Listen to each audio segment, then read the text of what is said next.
Please welcome to the stage the session moderator, Mr. Thomas Davin.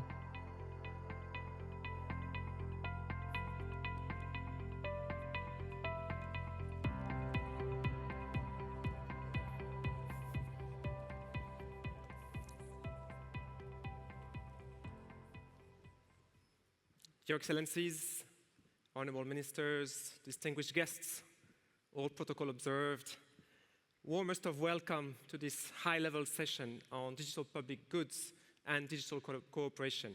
My name is Thomas Davin. I'm the Global Director for UNICEF Innovation, and I'm joined with my co-moderator, Liv Martin Nordhag. I've tried to say it in Norwegian.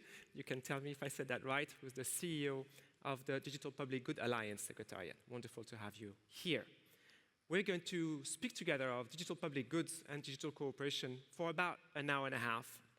We have the pleasure and the honor to be joined by a number of eminent and senior leaders of the world, of different institutions. We'll have a few videos, and we even are going to try to ask you for your lens and your views on some subjects. So we hope that the lunch was not too heavy and that you are going to be with us throughout this session. Warmest of welcome. So, what are digital public goods, DPGs? What are we really talking about?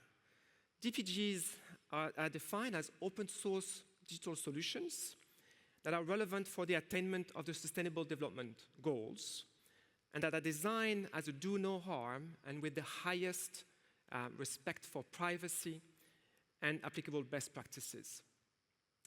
What this means in practice is that countries can freely adopt and adapt digital public goods and use them to build components of safe, inclusive, and interoperable digital public infrastructures, according to their own priorities and context-specific needs, of course. At this stage, we estimate there are about 200 DPGs currently in use that are helping countries advance financial inclusion, food security, crisis response, healthcare delivery, and public service efficiencies. DPGs, because of the power they offer in terms of government effectiveness and efficiency, but also service to the people, are explicitly referenced in the Global Digital Compact, adopted by UN member states in 2024, as key drivers of inclusive digital transformation and innovation. And that includes a commitment to increase investment and funding towards their development. Of course, when we talk about DPGs, it includes digital collaboration. One comes with the other. It is really a way for a country, a community to develop a service, a solution that one other can build upon, can build further and develop a solution that is contextually more appropriate so that one doesn't have to reinvent the wheel every single time on similar services to the people or to government agencies. Part of what that means is that we need DPGs that can be shared, adopted, and continually improved. From a UNICEF lens, this means that we look at DPGs as a phenomenal pathway to growth in impact and service for the children that we serve. So, of course, it's dear to our hearts, and we hope by the end of this session it'll be dear to all of you here and online.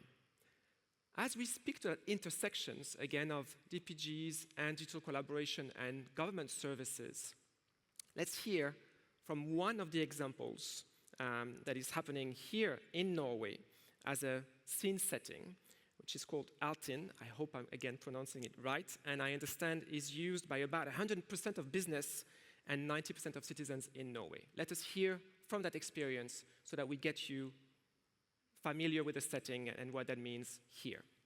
Over to the video. Altinn Studio is a digital public good that makes it easy to develop and host digital public services and applications. This secure digital platform is maintained by Digdir and was first launched in 2020. Today, Altinn is used by over 90% of citizens and almost 100% of businesses in Norway.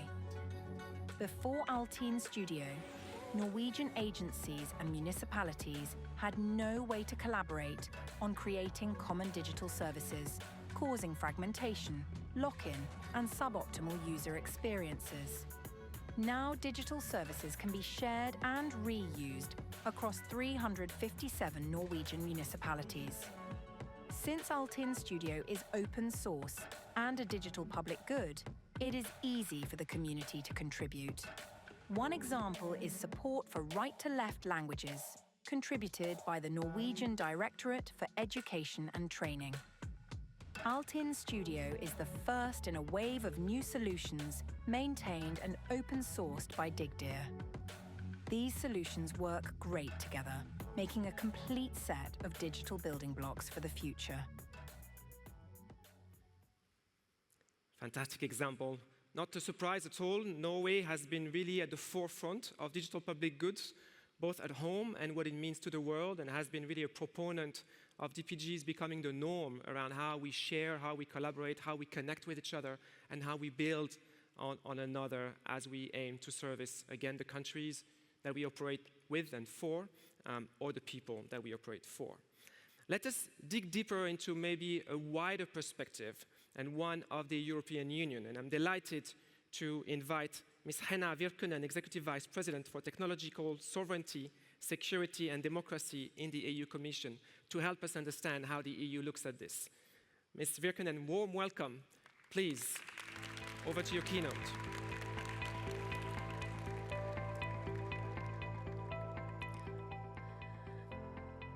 Thank you very much, and good afternoon, everybody.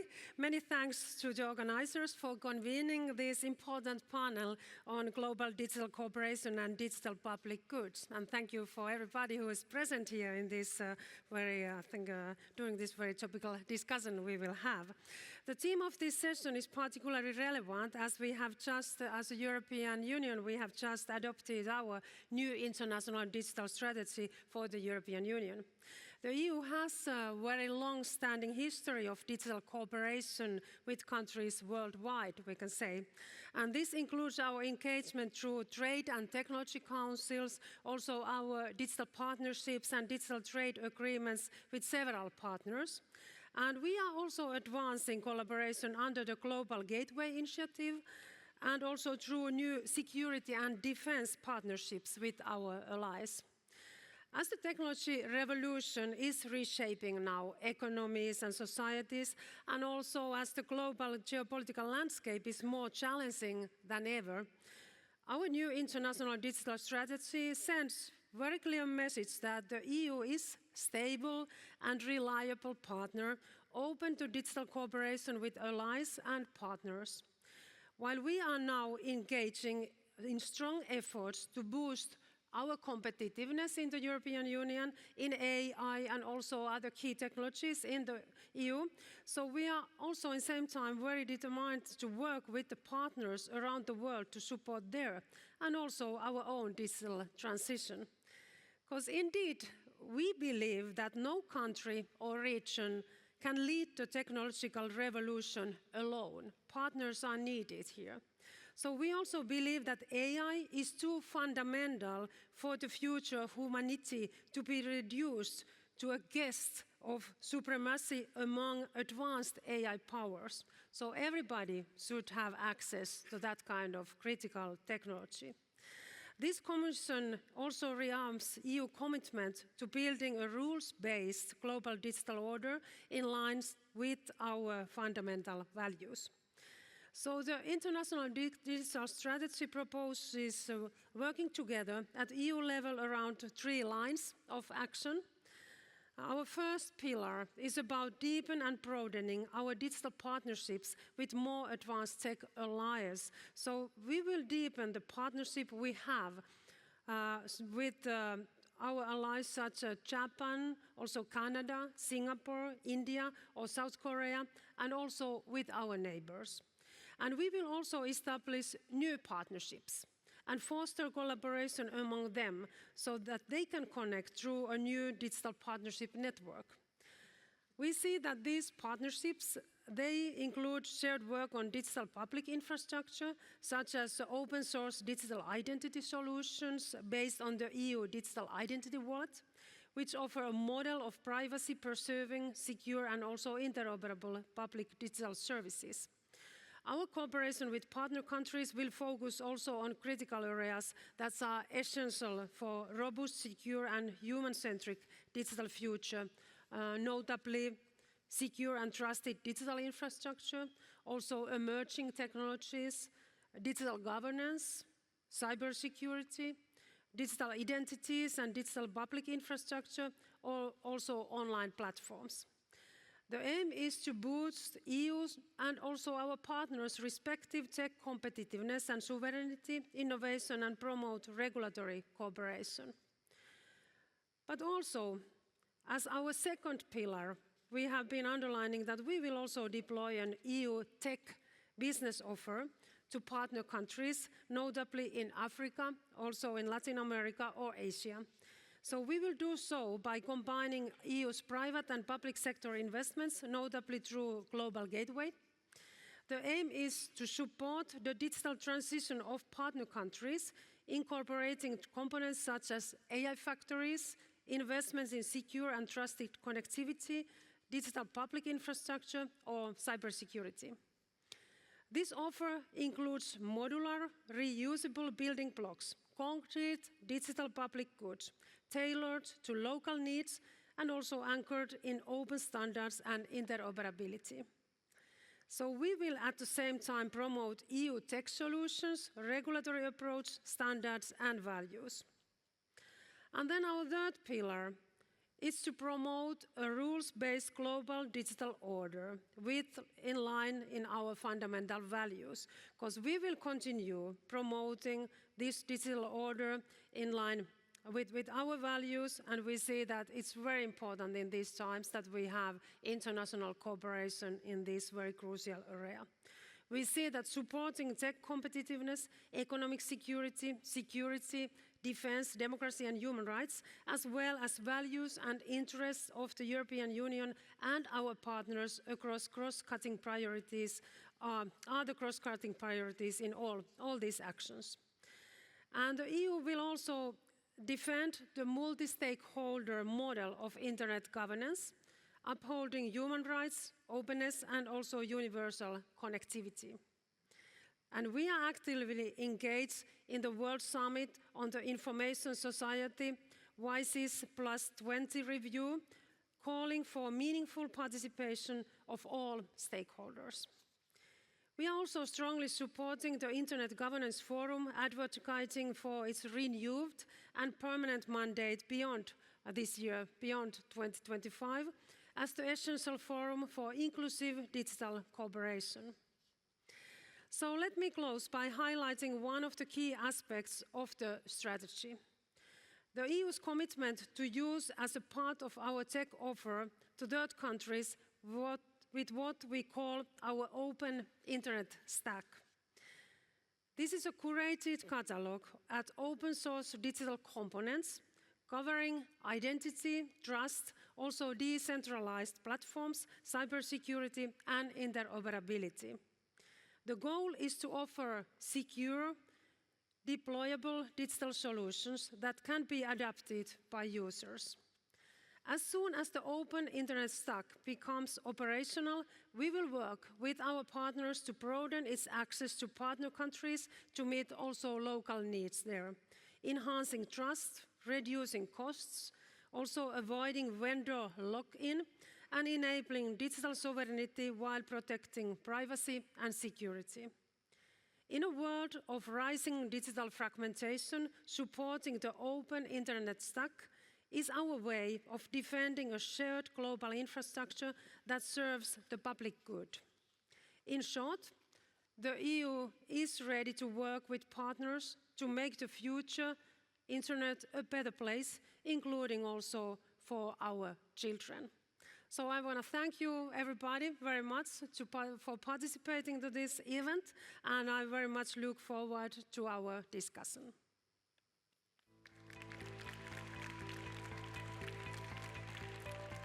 Thank you. Thank you so much, EVP Virkonen. Can I invite you to stay with me for just a second?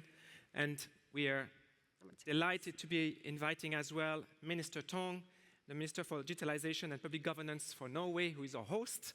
Please, warmest of welcome. Please join us. Warm welcome. Thank you. Nice to meet you. Please. We're going to try to dig a little bit into the concepts that we've just opened together. If I may start with our host. First, thank you for having us, Minister. Thank you. It's such a wonderful event. Some are often questioning whether DPGs are just a fad, a fake thing, and are not really real, they're not adding value. Can you talk to what that means for you in Norway? We've heard a little bit about Altinn, but can you maybe develop a little bit further into what that means in Norway? Of course, and thank you, and thank you for being here and discussing and debating digital public goods. I think we need to get better at using our resources more efficient and effectively. And more than ever, it's important that we cooperate, that we help each other, that we share technology, both nationally but also internationally. And the whole idea behind the digital public good is exactly this mindset about sharing both nationally and internationally. And we use it in Norway. I think it's easiest to say, if anyone else has developed this before, then you don't need to do it again.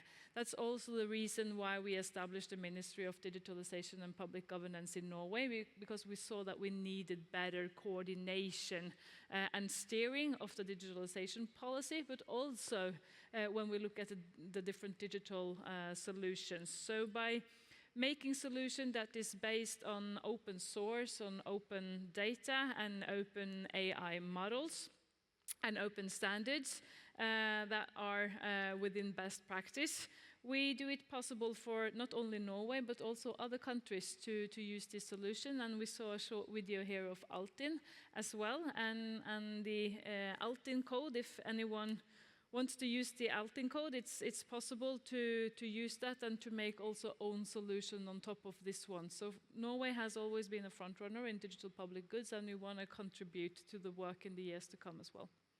Thank you so much. Might I move to you, EVP Virkonani? That's okay. Very powerful keynote. Thank you again. Lots of commitment, lots of desire to really be forceful around those commitments around digital public goods. What is your sense on maybe particularly the open source type of solutions that Minister Tong just noticed?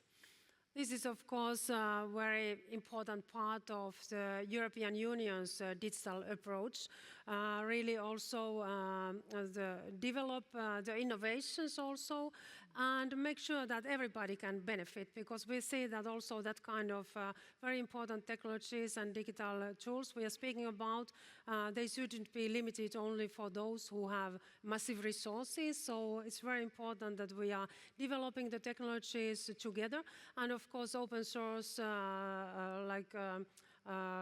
ideas or solutions, they are very important basis for that we can develop and also benefit together of new technologies, and we can also work in the democratic manner. Thank you so much, indeed. And that's very much what we also, from a UNICEF lens, look at these open source technology as a way for others to really move forward. You've mentioned AI in particular, and when we look at capabilities and skills of AI in the countries that UNICEF operates, they are a very diverse set of capabilities, and indeed one would hope that we can maybe leverage the kind of AI leadership in terms of skills and availability of technical capacities in countries so that others can benefit without having to pay the cost of the development, which is becoming quite expensive indeed for AI capabilities. Thank you again. Minister Tong, can I go back to you if that's okay? Again, when we think of digital public goods, some again query, is that really aligned with national security, national sovereignty? Are we maybe putting one against the other? Can you maybe help us with your thoughts on this? Thank you, moderator. I can understand why you are asking the question, because I think it's easy to think that digital public goods or common digital solutions is not safety or secure enough, but I don't agree on that. We see many examples, for example, the DAY1, which is the largest health platform in the world. It is used in over 100 countries. It's safe and secure, so I believe in a world where the pace of technology are running faster than ever, we all need need to be a part of that and to collaborate and work together on the digital public goods in a safe and secure way. I think that is the right solution that we have to do. And for Norway, we always been putting safety and security first, also in our digital solution. It has been important before. Now it is more important than ever. Of course, because we are living in the world we are living, but also because we need to keep trust in these different digital solutions. Because without trust, we don't get the citizens to use the different digital public services and so forth. To keep the trust, it's closely connected with security as well. And Altinn, which we saw a good example of here, we are now using a lot of public funding to modernize Altinn, to build these digital blocks which everyone can use, and safety is in the forefront, on the front seat of doing this work as well.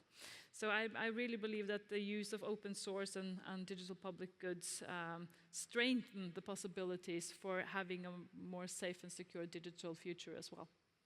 Thank you so much. Indeed, sometimes, at least in the conversations that I have been having, interlocutors at times confuse open source with open air. That is, it's out there and everybody can look into it and everybody can do whatever they want with your technology or your solution. And that's not really what that means. What it means is really a code that everybody can build upon, but that is then nestled within a digital public infrastructure that you mentioned, EVP Verkonen, that is itself quite secure and safe for the users and for the states that they serve. I can see we are a little bit ahead of schedule, which is wonderful. So let me maybe offer any closing remarks. Minister Chong, you want to start, please? Yes, please, thank you. And regarding the security of the different solutions as well, because when the technology runs so fast and things happen every day, every minute, every second, then it's more important than ever to work together on the digital public goods as well, to keep it safe and secure, and that we are not doing one thing in Norway, another thing in the EU, and a third thing in Africa, for instance, because we need kind of not to fight the pace of technology, but to keep up, and then we have to work together, I believe.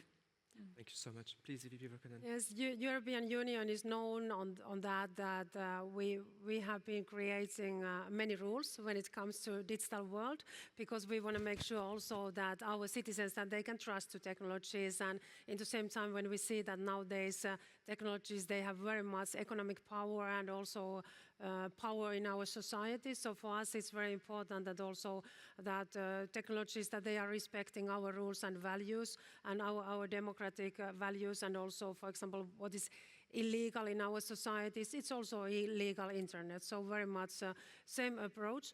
But also now in same time when we see that the technology is developing very fast, I also want to underline the importance of investing to skills of our citizens, and especially when we are speaking about young generation, it's very important priority also for us protect our minors online, but also make sure that everybody is having the tools to operate in digitalized world. And this is something I think that also in the global scale, we have to work more together to make sure that all the citizens also all over the world, that they have also the digital skills, that they have also the possibility, of course, the benefits of the technologies and new digital services, that nobody shouldn't be left behind. Thank you so much. So indeed, an alignment within that notion of DPGs, there is very much a value-based system, which is, or was very much at the birth of internet and the governance of, we are in the right space to discuss that. This is really the foundation of how the internet was created, was around us sharing of skills, sharing of knowledge, but it will take the next generations that ability to build the human capital from those skills. So digital literacy, AI literacy are going to be critical skill sets in the education sectors of the future.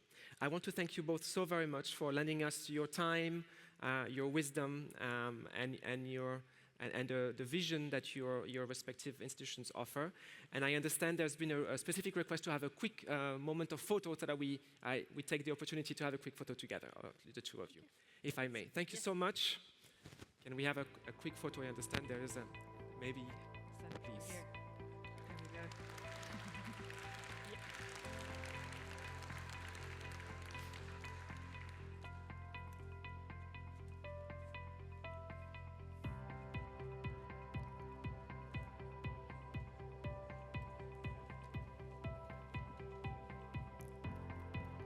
Thank you so much. EVP Virkanen, Minister Tong, thank you. You can, of course, decide to stay, but I'm assuming you have a busy schedule. Thank you for your time. Thank you very much. And we were talking about really the value systems, but also how we build institutions and societies. And that's the perfect segue for us to move to another presentation, another keynote by somebody who really was at the heart of what India has built in terms of its own systems, architecture, the value systems, and the digital public infrastructure.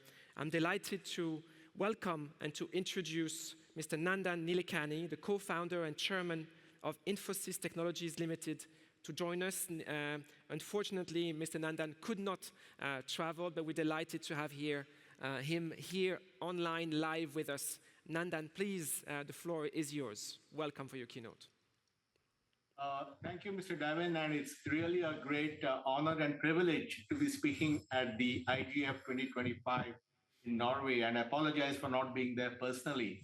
I think the whole plan and purpose of digital public goods is very important.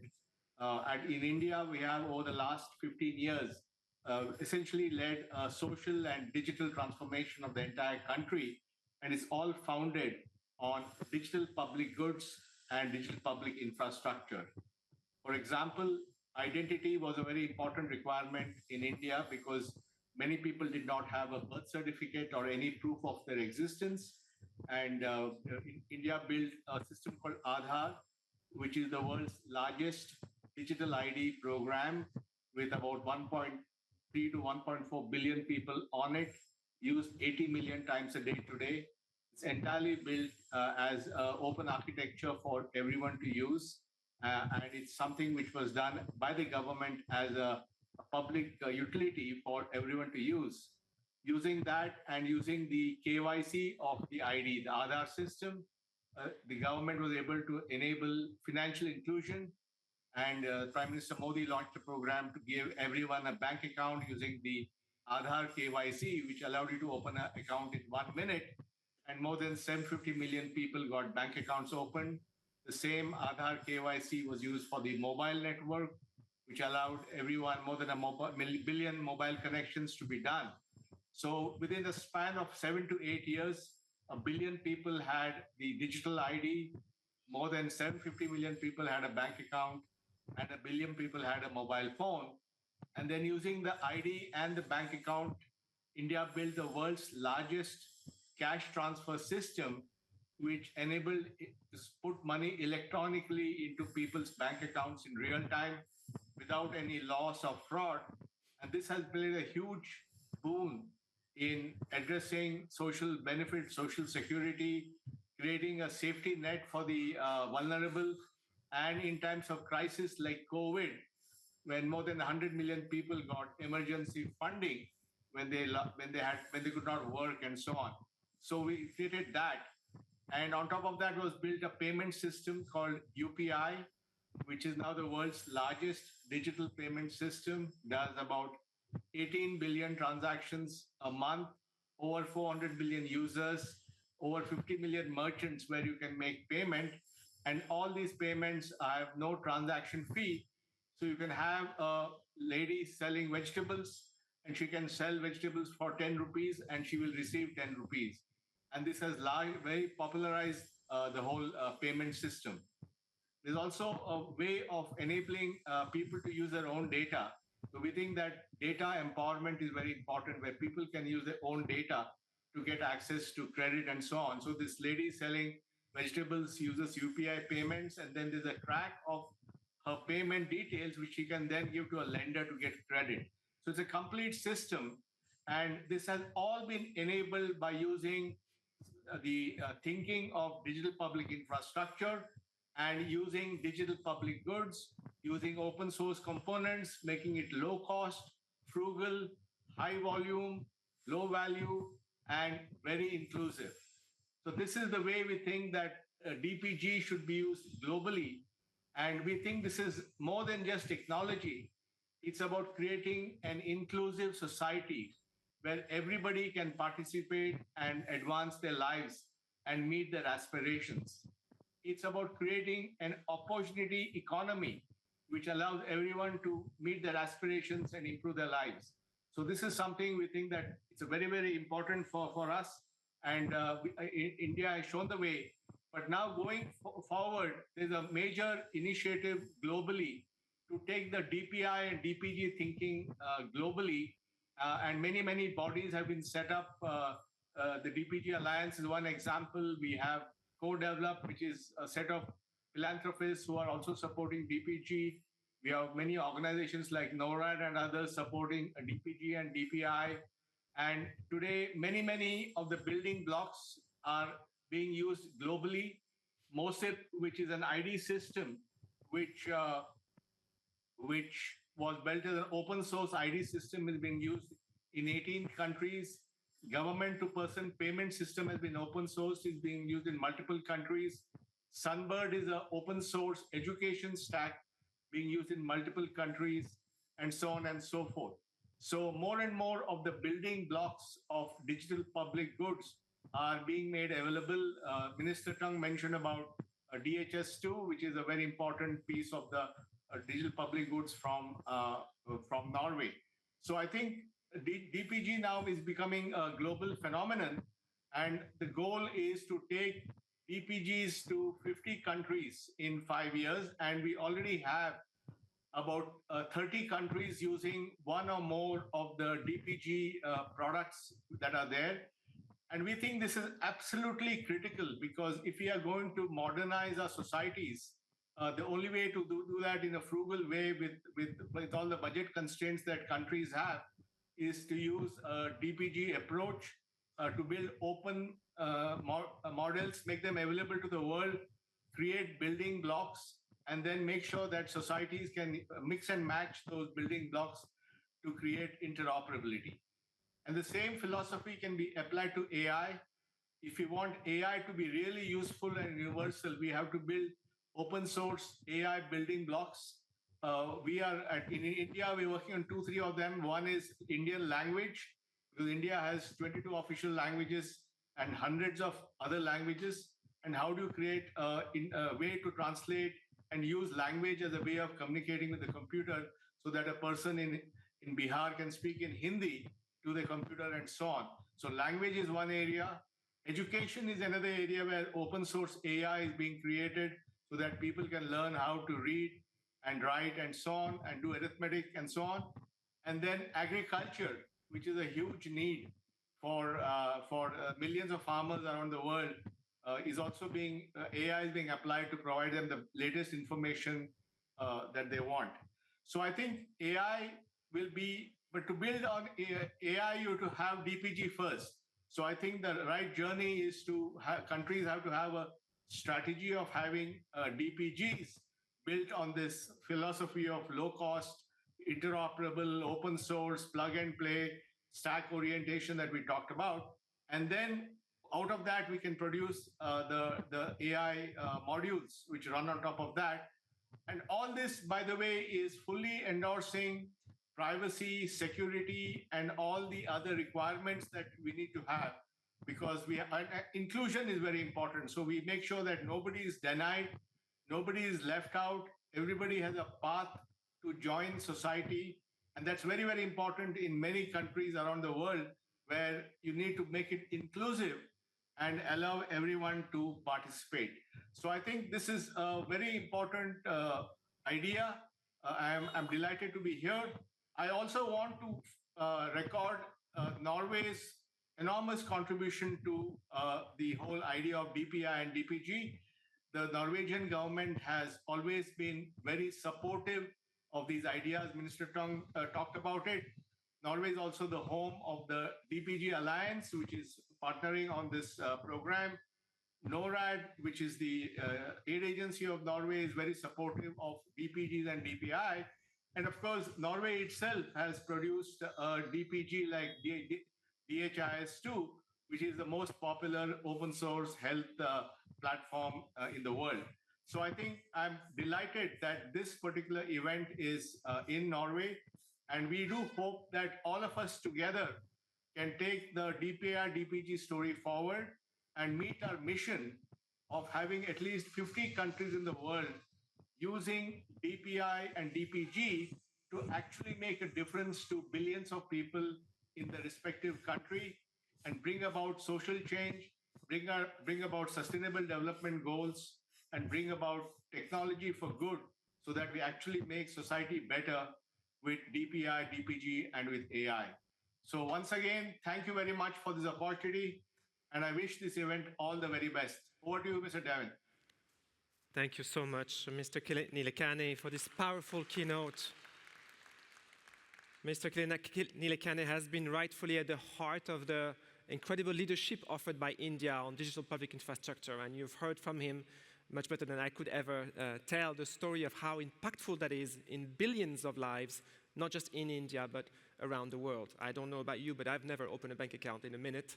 But certainly, maybe more importantly, when we think of digital identity for children from a UNICEF lens, it means that we understand where children are. It means we understand whether they need to be vaccinated, whether they're getting to school, whether they're dropping out of school, whether they have issues of mental health, etc. There's so many ramifications to these public infrastructures and what they offer to the world.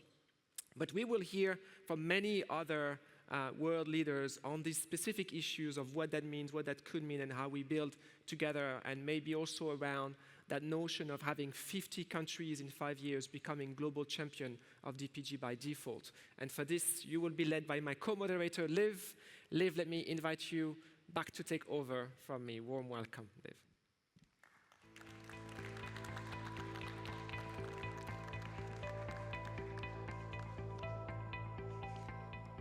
Thank you, Thomas, for excellent co-moderation.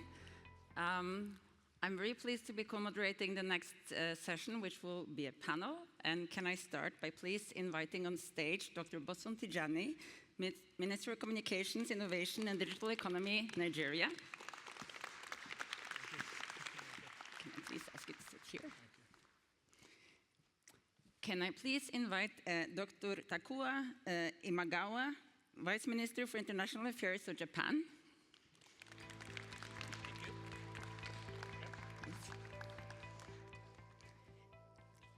Can I please invite Ms. Luana Roncarate, Digital Government Deputy Secretary of Brazil?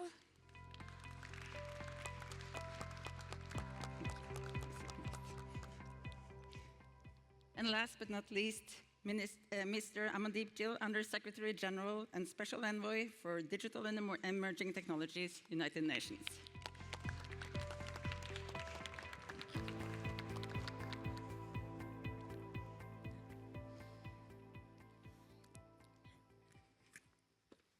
So we are indeed going to continue on the same topic. It's a pleasure to have this geographical diversity. And to be able to start maybe by hearing from you, Minister Tijani. I know that digital cooperation is a top priority for Nigeria, and your country is doing a great deal to help advance it, including through your participation in the campaign that Mr. Nilekani mentioned, the 15/5 campaign, which aims to accelerate the adoption of safe, inclusive, and interoperable digital public infrastructure. But from your perspective, what role can the use of digital public goods play in supporting this kind of cooperation, both within Nigeria, but also across borders? Thank you so much, and good afternoon, everyone. Permit me to start by framing, in my perspective, and through the work we do, what we consider DPG to be. And for me, I'll start by saying, if you take digital public infrastructure itself as a set of principles or framework, you can look at DPG as the tool, right, or set of tools that form what you may consider social infrastructure. And that this set of social infrastructure is actually how we offer things around modular, open, interoperable foundation for innovation to thrive in the public sector. I think it's important to take that framing into consideration. And it's extremely important for those of us who work in the public sector, because when you look at countries all over the world, you see massive trust deficit, where citizens are asking questions to their government. You know, a young person who wants to go to university is seeking support, and they want that journey to be simple. A young couple that is giving birth to a child, they want to be able to register their kids seamlessly. The example that I was given of India, where vulnerable people expect support from their government. They want government to be able to support them through these critical events, which, if you go to Finland, they will call life events, right? And this is what we're saying, that government is struggling to be able to meet these demands, but these citizens are demanding, and that's creating unique gap. But we've also seen that historically technology can support government to provide these services much more faster, better, seamlessly, and cheaper. But what we've seen with e-government is the creation of so many silos in government in trying to spend on technology. And I think this is the principle and the beauty of DPI that I always like for us to take into consideration when we're having this conversation. That DPI is not just another set of e-government thinking, that DPI is how we get better with our spending on technology, right? And what that does is that there are certain principles that we're expected to take into consideration, and if we're not taking them into consideration, then it's not DPI. Then we're missing the opportunity, and that's where DPG comes to play. I think we focus too much when we talk about DPG on the open source element. We actually forget the fact that through DPG is how we're able to stick to the demands that we must be interoperable in the way we build, the trust that is required of digital technology solutions, because these are critical solutions, right? It's through DPG that we can ensure that we can accelerate this. It's through DPG that we can ensure also reuse as well, that the silos that we're trying to move away from, that we actually move away from them. Because if we don't, you end up seeing what we call DPI solutions that are repeating the same silos that we've been preaching against. But DPG ensures that we take into consideration all these key principles. So for me, I believe that at scale, DPG is how we truly enshrine the DPI principles and framework in government, is how we meet the demands of society. And in the case of Africa, where our focus is on preaching the fact that we're a single market, over 1.2 billion people across the continent. We're now a single market. You see young people building startups and technology companies that they're open to scale across the continent. You see government trying to integrate services. DPG principles is how we ensure that the solutions that we actually call DPI solutions, they meet that requirement. It's how we scale. It's how we use our resources effectively. And it's how we ensure that that trust deficit that exists in society, that we can start to bridge that gap. Thank you so much for those comments. And I appreciate what you said about, open source is an important part, but there's other aspects, including the reusability, the trust. But of course, the transparency then allows for some of that trust. Absolutely. So thank you for those observations. And I love the silo perspectives, because that's what we want to avoid. Can I go to you now, Vice Minister Imagawa? Can I ask you to share some of Japan's priorities when it comes to advancing safe and inclusive digital public infrastructure, and how can we promote digital cooperation globally? Thank you, Chair. It's a great honor for me to express my sincere appreciation to the Government of Norway, the UN IGF Secretariat, and all stakeholders for organizing this event. My name is Imagawa Takuo, and my initials are IT, so that's why I like information technologies. Despite significant progress in the digital innovation, 2.6 billion people around the world remain still unconnected to the internet, and many citizens are unable to fully reap the benefits of digital technologies. To bridge this divide, accelerating international collaboration in the digital domain is essential. By working in conjunction with DPGs, DPI is expected to contribute to solving a wide range of social challenges. Ensuring that DPI is developed and utilized in an inclusive and secure manner is essential to establishing a solid foundation for global digital cooperation. Particularly, digital government services, especially those built on inclusive and secure DPI, can be powerful tools for advancing a digital transformation. In Japan, more than 98 million people have adopted the digital ID card, a milestone that reflects strong public trust in digital governance. This ID is linked to the eKYC platform provided by the digital agency, enabling secure and seamless identification for a wide range of services. The agency is now working to integrate both driver's licenses and health insurance cards into this single ID card.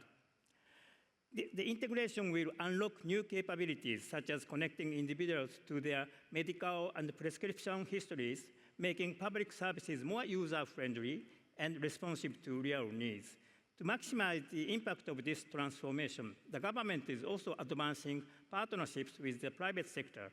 By working together, we can enhance the value of these services and accelerate progress toward a smarter, more connected society.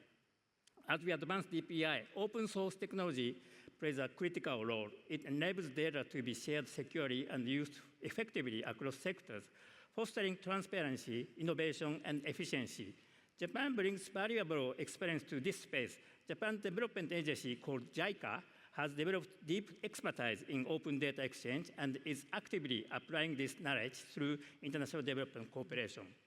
JICA is actively supporting the introduction of DPI and DPGs in developing countries. This includes assistance in establishing digital ID systems, e-government platforms, and mobile payment services, contributing to solutions in the areas such as education, healthcare, climate change, and disaster resilience. Furthermore, under the theme of building DPGs, JICA is working in partnership with external stakeholders to develop digital transformation models. These models aim to enhance social infrastructure by leveraging technologies such as AI, IoT, and cloud computing. From the perspective of global digital cooperation, Japan welcomes the GDC. I believe that ensuring effective follow-up on this compact is essential to turning its vision into meaningful action. It demands active collaboration across all sectors: industry, academia, civil society, and tech community. This kind of inclusive multi-stakeholder engagement is indispensable to promoting DPI and DPGs as well. We must not forget that international cooperation in the digital sphere has long been driven by the collective efforts of multi-stakeholders.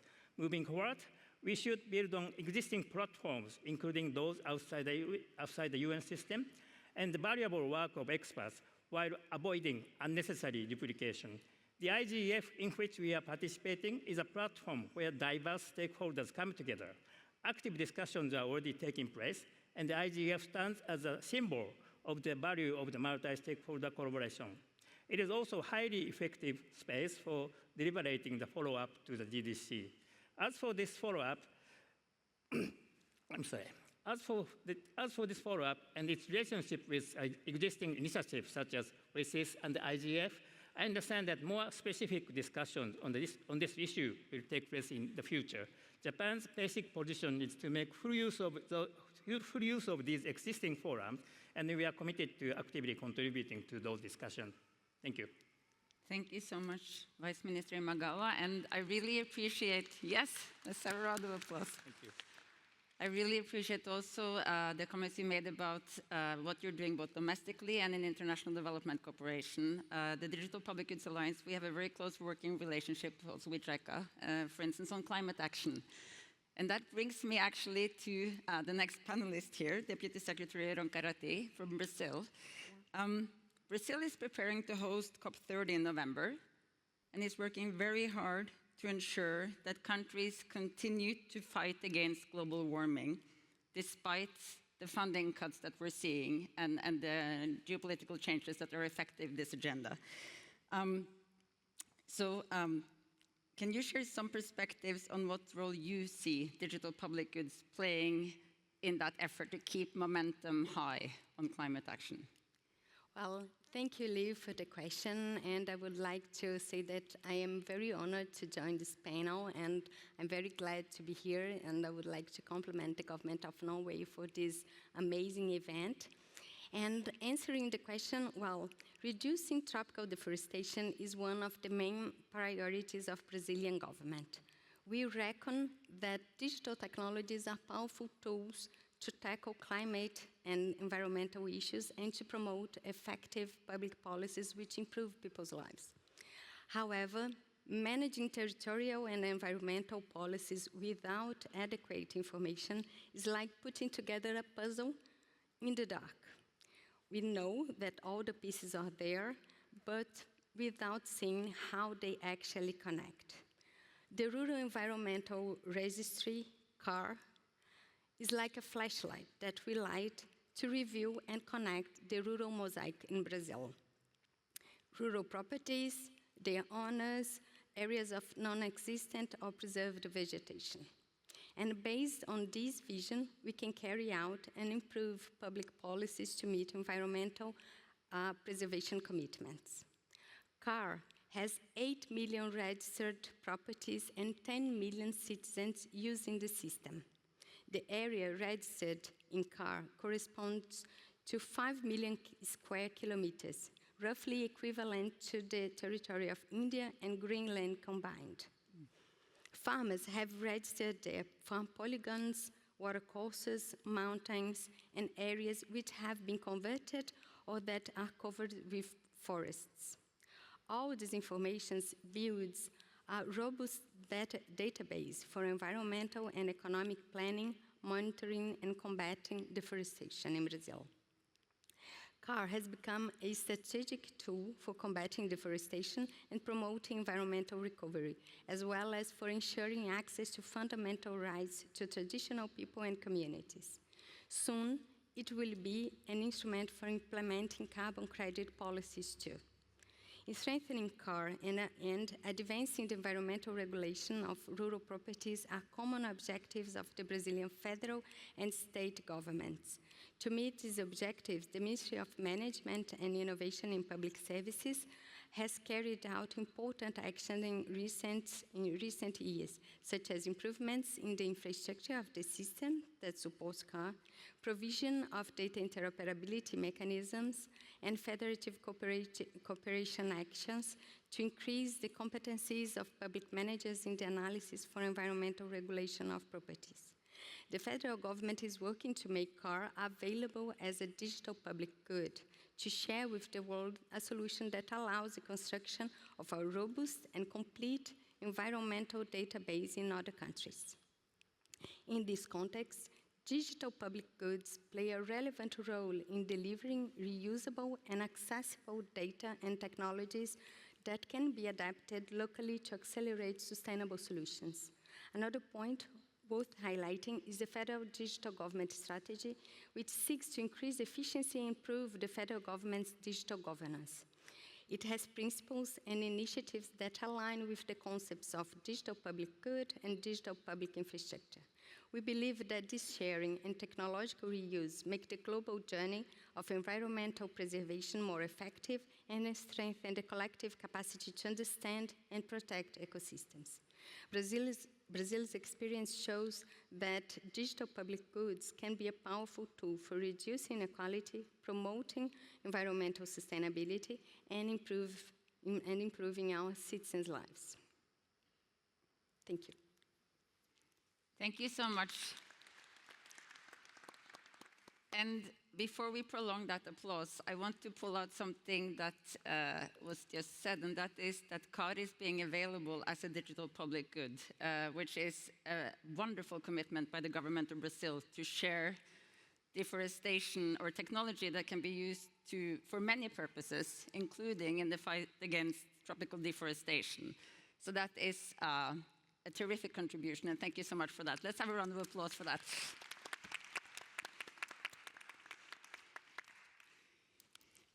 Under Secretary General, let's turn to you. You have been working a lot on a framework. Can you share a little bit more? I'm sure you've been working on many frameworks, but there's one in particular here around the adoption of the Universal Safeguards Framework. Can you share how the UN is promoting and driving this around the world? Thank you very much, Liv. And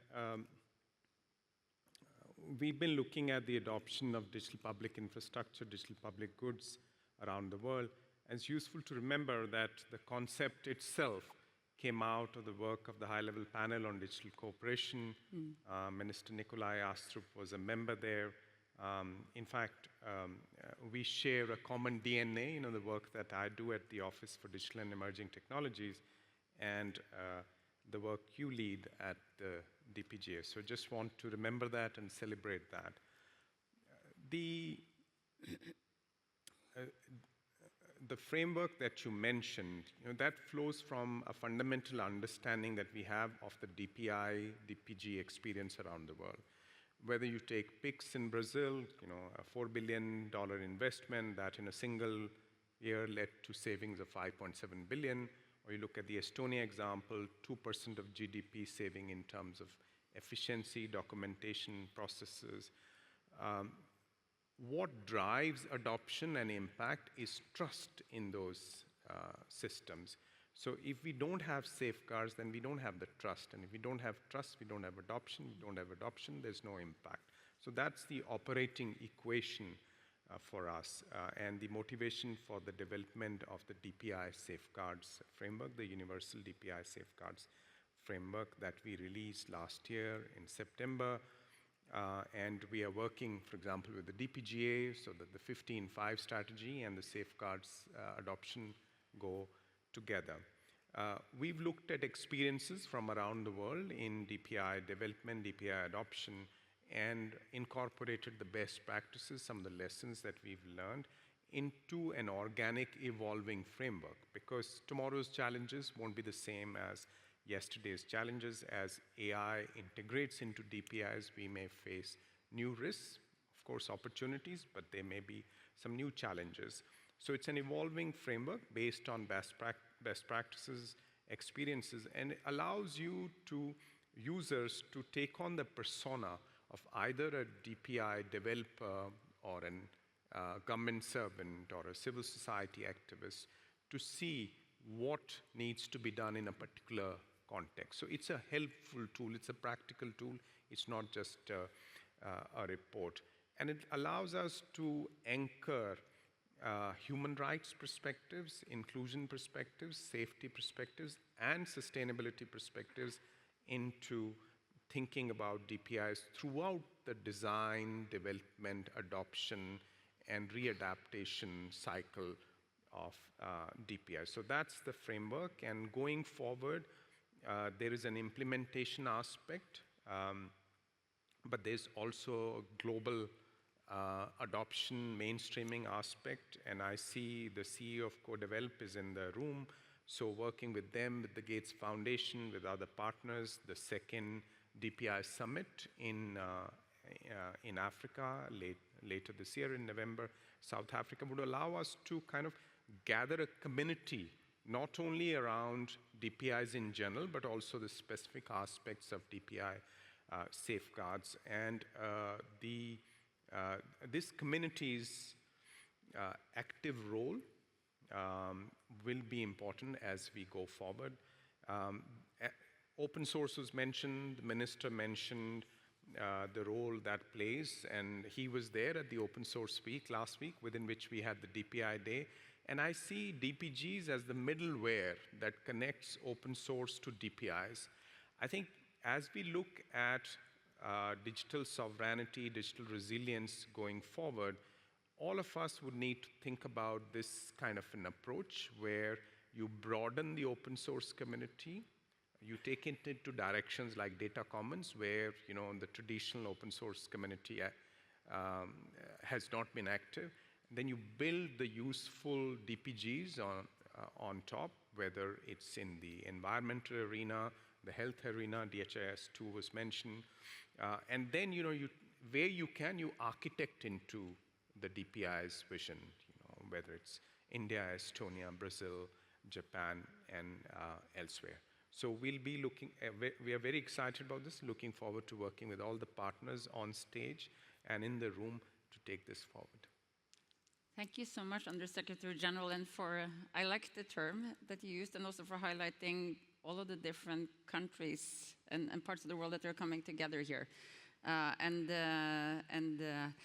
how we are building different bits of a puzzle together in a way. I would now actually like to tap into the audience a bit, but for that, I'm going to invite my co-moderator, Thomas, to come up on stage to do an experiment. Thank you. So we're talking about values quite a bit, and the value of the open source community, the GitLab, and we're going to try to draw into this and the values of the internet as well, and trying to be respectful to that notion of being connected and really building on one another. And that is the lens and what we're hoping to do right now. We're going to try to bring your views, your insights, and your sentiment around some of these connections on the DPGs so that the panel can then build upon as they close. And so we'd like to do that, and we're going to use a technology which is called Mentimeter. For those of you who may not be familiar, it means you're going to need to use your phone. And then we're going to use a QR code, which I hope should be on the screen. I hope that's this one, but I'm not certain. I think it's going to come soon, or that's this one. So please use your phone, take a quick photo that should take you to a Mentimeter, menti.com. And we're going to go through with you, that should also be on your screen for those of you in line. We're going to go through essentially 3 quick questions. We would have wanted to do a little bit more, but there is no time. So we'll try to go through a quick question and hear from you, really. As we anticipate the broadening of these DPGs, those goods, as they come nestled into those digital public infrastructures, what service really should we prioritize? Mentioned by the minister from Nigeria, really, this is about really service to the people in their life moments. What do we prioritize? What should we prioritize as development and as we share with one another? So I can see you've been fast. You can see live as they come. We're going to give it a few seconds, and you essentially, in terms of services, you have financial inclusion, healthcare delivery, climate action, agriculture, humanitarian response, education, local entrepreneurship, and communication and social media. So healthcare delivery and education seem to, financial inclusion, healthcare delivery. That speaks to what the minister from Nigeria was really mentioning. It's those moments, those key moments, how you also have financial inclusion, the story that India was really telling us. But agriculture is also there, and climate action really resonates with a lot of us. Let's give it another 10 seconds, and maybe asking panelists to have a quick look, because we're going to come back to you all after that to hear also from you whether those resonate with you or whether you're feeling maybe we are missing even a category here that you feel should have been there. All right, should we close this round and go to question number 2, which is actually an open question. When you think of digital public good, what are you most excited? What do you think is the most inspiring part that digital public good really should revolve around? You can use any word or expression, but you should only have one entry in principle. Though I understand some are always trying to game the game and have several entries. Let's see whether some of you may do that. So collaboration, very much at the heart of that.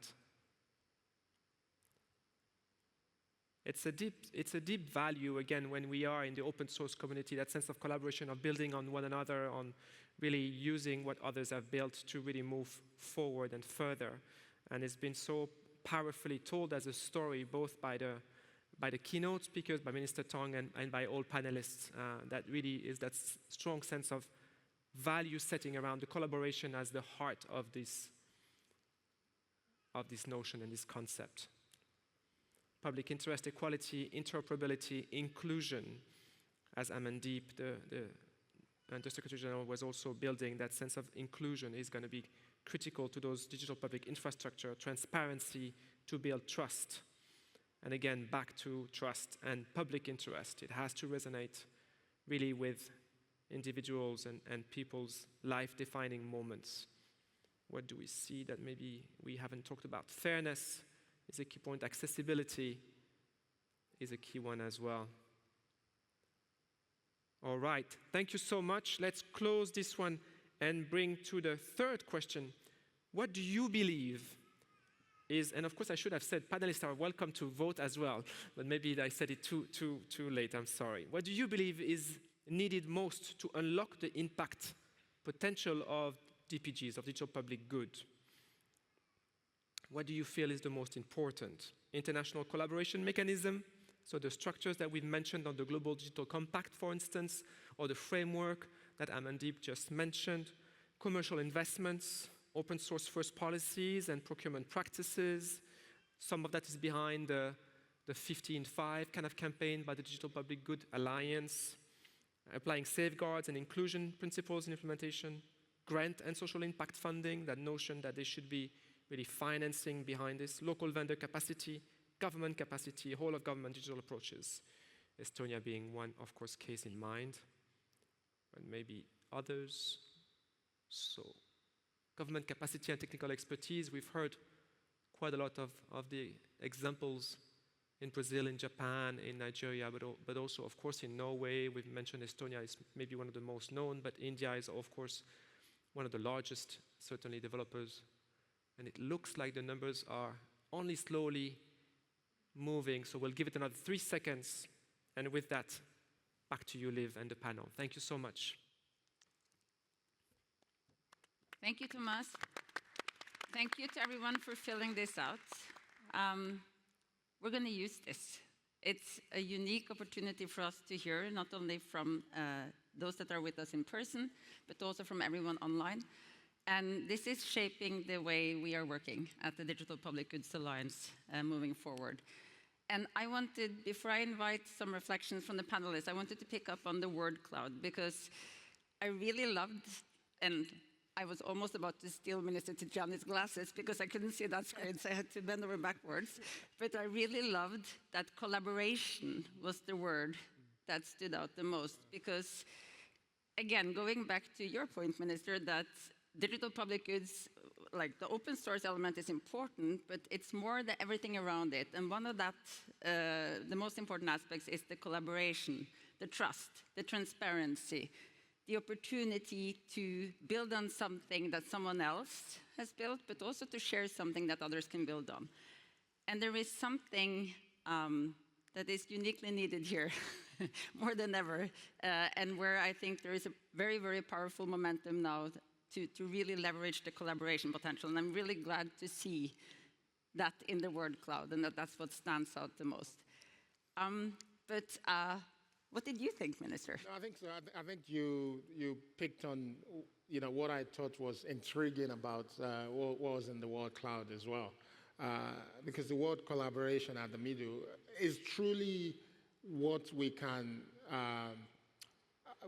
consider to be the reason why we have a successful example of DPG in Nigeria. And this is one that people don't talk about often enough. Again, maybe because it's not necessarily open source. And it's the Nigerian interbank settlement system. I think many people don't talk about this. It's a fantastic success story that is not only transformed financial inclusion in Nigeria, but it's also led to economic benefit as well. So if you talk to folks within the technology ecosystem in Africa, they will tell you today Nigeria has the highest number of unicorns. And all of these unicorns are fintechs. And the reason why we have them is because we have the interbank settlement system. So they're able to build on that innovation. And we came about this interbank settlement system because of collaboration. It came to being when government decided to participate and collaborate with the biggest banks in the country. So all the banks came together and they said, you know what, we need a system that will allow us to speak to ourselves, which is why today Nigeria has banking services that are probably even way faster and more efficient than say, the US or some European countries. It's why today, if I need to pay you money in Nigeria, I can transfer money into your bank account, and you're rest assured that in 1 second, you're going to see the money in your bank account. So that's led to innovation that we've seen across board. And it's the lesson that I think we also need to learn. When I talk about DPI in Nigeria, I always allude to the fact that if we're able to repeat what we've done in the financial services space, where everyone comes together, we build our data exchange system like we have in the interbank settlement system. Once we make interoperability the focus, I think we'll start to see similar growth and innovation in healthcare, for instance, where we have tremendous needs. If we can get stakeholders within that sector to collaborate and partner with government and build systems that speak to one another, I think we're going to get to a point where we're solving health issues faster. And not only solving this issue faster, we're going to be able to enable innovation, drive more investment from the private sector, and see more unicorns in the healthcare space. It's the same for education, it's the same for agriculture. What's always missing in how we use technology to cause positive change in those key sectors is that collaboration. We've seen the capacity and understanding of government to be able to enable it, which is why the third point is also important. If you look at that point, the highest one was government capacity. Towards the last one, you look at the graph, the question you asked the audience, I think is extremely important. And of course, for me, this is the true example of how we can drive DPG for good in societies across the world. Thank you, Minister. And if there are any open source components that comes out of your work, we welcome that they are shared with us for the DPG. I actually think our interbank settlement system should become open source. I think we should open source it because it's one that works really well and can benefit so many other countries as well. We'll be in touch. Thank you. Thank you. Vice Minister Imagawa, what did you think when you saw these results? Thank you. I was inspired by the outcomes from the audience, and we care much about like trust, inclusion, and collaboration, and all those things. And we are promoting the international collaboration in terms of the DPI and the DPG. And we are, for example, we are sharing the best practices with the other countries. And we often study a lot about from our partners. So this kind of collaboration is very important, I think. So I was very, very much inspired by the response. Thank you. Thank you. And just to pick up on, because JICA and the work that's happening on international digital cooperation, JICA is really leading on one of the digital public infrastructure layers that are maybe the one that is still evolving the most, which is on secure data exchange. JICA has done a lot of very, very impressive work. So it's something that is really contributing to the digital public infrastructure agenda. Thank you for the introduction of JICA's effort. And we are, of course, assisting the JICA's promotion of the DPI and DPG to the developing countries. And then I would like to continue this kind of effort with the JICA together. Yeah. Thank you. Under Secretary General Jill, what were your reflections and what would you have answered? I think cooperation, collaboration, that's a no-brainer. In fact, the term digital cooperation is our guiding mantra. And it's not only digital cooperation across boundaries, across countries, but also across stakeholder categories, governments, businesses, tech communities, civil society, and academia.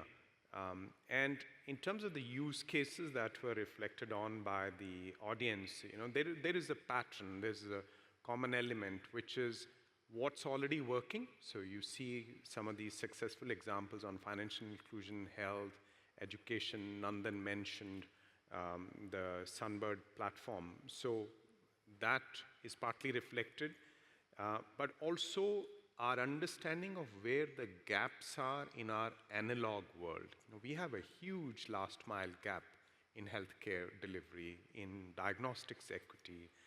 Education, again, there's a huge gap in terms of literacy skills, retention of children as you go up the years, and also what's needed for the future. So the audience is reflecting our hope that digital and emerging technologies would be increasingly applied in those areas where the gaps are. But this is not going to happen automatically. You'll need investments in public interest technology, in talent, in data sets, in shareable open use cases through the DPGA, for example, and in public sector capacity, government capacity to strategize, to come up with the right policies, to allow those innovation ecosystems to flourish, to address those gaps. And I would say one more thing on these opportunities, that there are some areas where we've not explored the potential. For instance, intra-regional trade. The minister knows, we had this conversation last week in New York on the opportunity in Africa, where intra-regional trade is among African countries lower than their trade with European Union countries. So that's a huge untapped potential for the African economy to grow. And interoperable DPIs, DPGs that connect businesses together, that allow entrepreneurs to get to scale with their innovations, they'll be they could be critical drivers of economic growth and employment. And then lastly, I think these approaches are critical for the AI future. If we do not have successful DPIs through which data flows, and data can come together in a concentrated form in key areas like health, education, etc., then local innovators cannot build AI models on top. So they need access to those high-quality, context-specific data sets which DPIs can facilitate. So I can foresee over the next 2 to 3 years, our work is obviously looking at these trends and, catalyzing some thinking and some action around those, but I can see more and more stakeholders paying attention to these additional opportunities coming from DPIs and DPGs. Thank you, Undersecretary Jill. Deputy Secretary Irokarati, in our first audience poll question, we asked about where there was most impact potential for digital public goods. And one of the alternatives was financial inclusion. Another one was climate action. And as part of Brazil's G20 presidency last year, Brazil was really highlighting and bringing global awareness around the potential for connecting the digital public infrastructure agenda, like building out digital identity and payment systems, to climate action. Can you share some examples of how Brazil is working now to bridge these two agendas? Yes. Well, in Brazilian government, we have sought a deep reflection on this agenda and aimed at innovative solutions to make our society less unequal and more sustainable. We've been working with the concepts of digital public infrastructure and also digital public goods to advance structural and cross-cutting solutions that help us to deal with these challenges. A striking example of DPI in Brazil is the National Identity Card, also the PIX that the Secretary mentioned and also Liv. But I would like to stress and highlight the National Identity Card here. It provides each citizen in Brazil with a unique civil identification number and serves as a gateway to access public policies in general.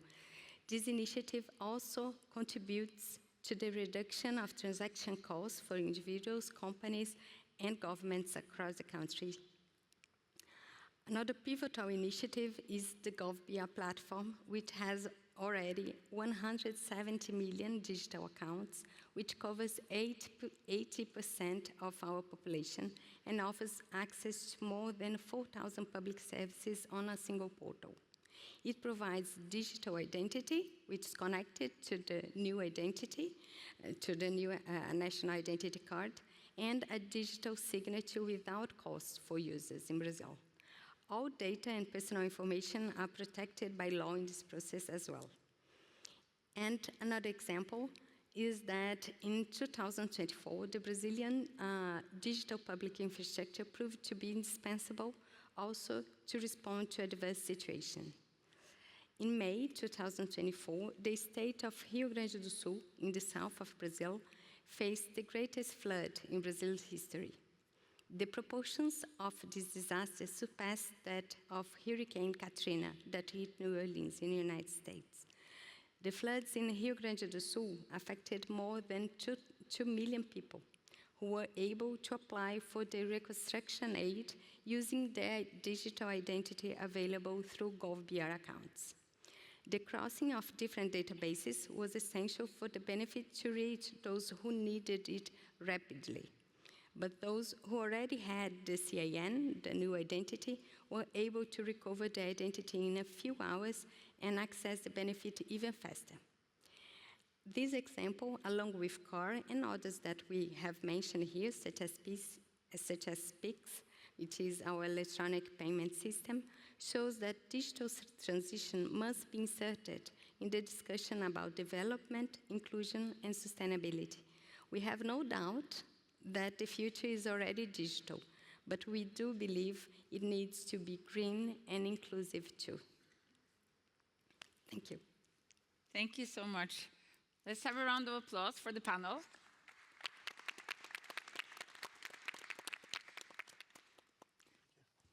I'll let you leave because we're going to do one other. Thank you so much. Thank you. Thank you.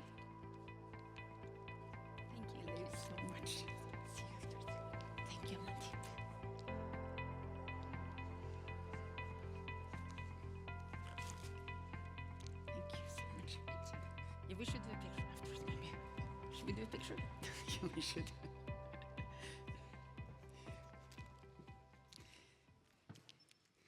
As you've heard today, digital public goods are essential to global digital cooperation and for attainment of the Sustainable Development Goals.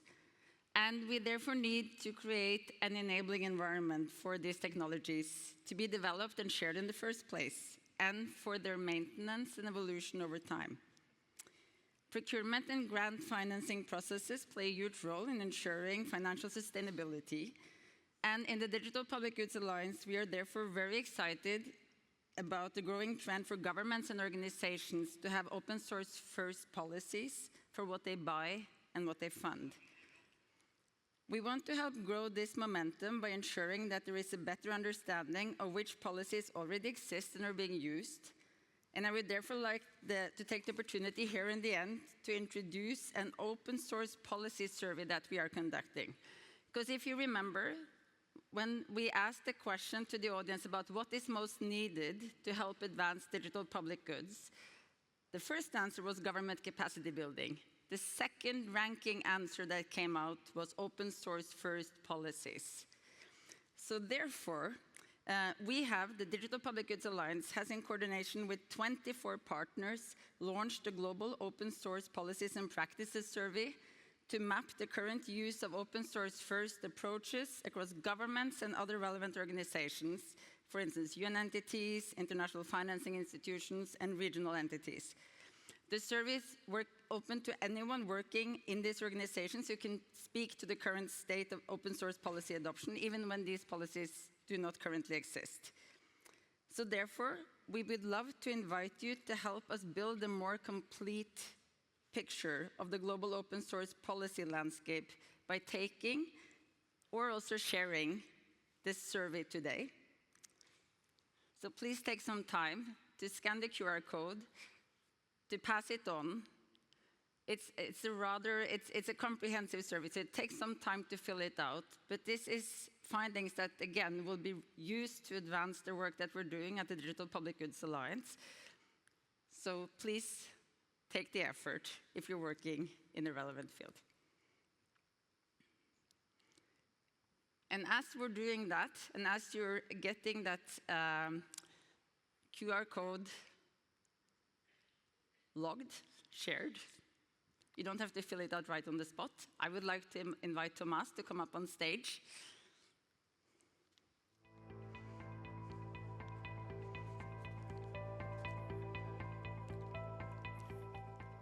So I would like to take everyone who has joined us here today, the speakers, the audience, both in person, everyone who has joined us remotely, and the government of Norway as the host, and the Internet Governance Forum for being here with us today.